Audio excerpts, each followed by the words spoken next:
Studio Rajauli.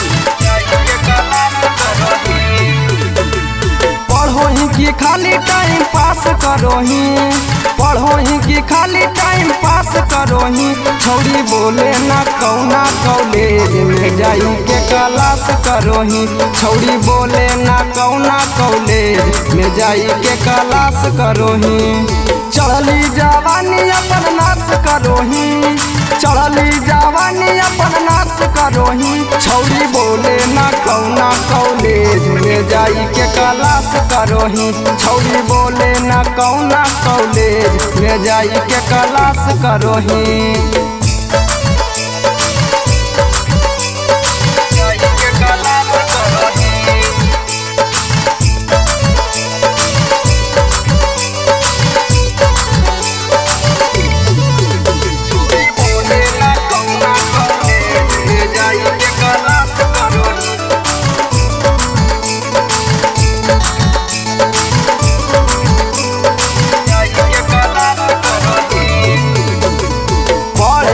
खाली छौरी करो इनाम गे, गौवा जवार में हो गनी बदनाम गे।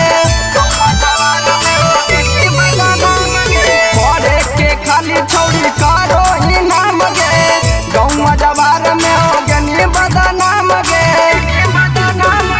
रोजे रोजे लाबर तलाश करोही, नया नया लाबर तलाश करोही। छौरी बोले ना कौना कॉलेज में जाई के क्लास करोही। छौरी बोले ना कौना कॉलेज में जाई के क्लास करोही।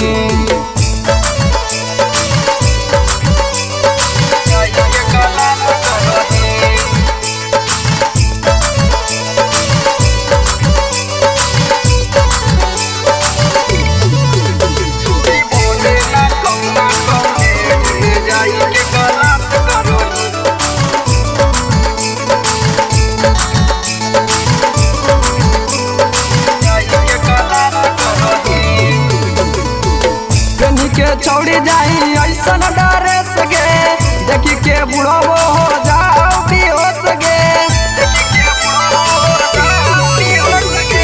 कनी के छौड़ी जाई ऐसन ड्रेस गे, देखी के बुढ़ो हो जाओ बेहोश गे। गुलशन जरे बकवास करोही, गुलशन जरे बकवास करोही।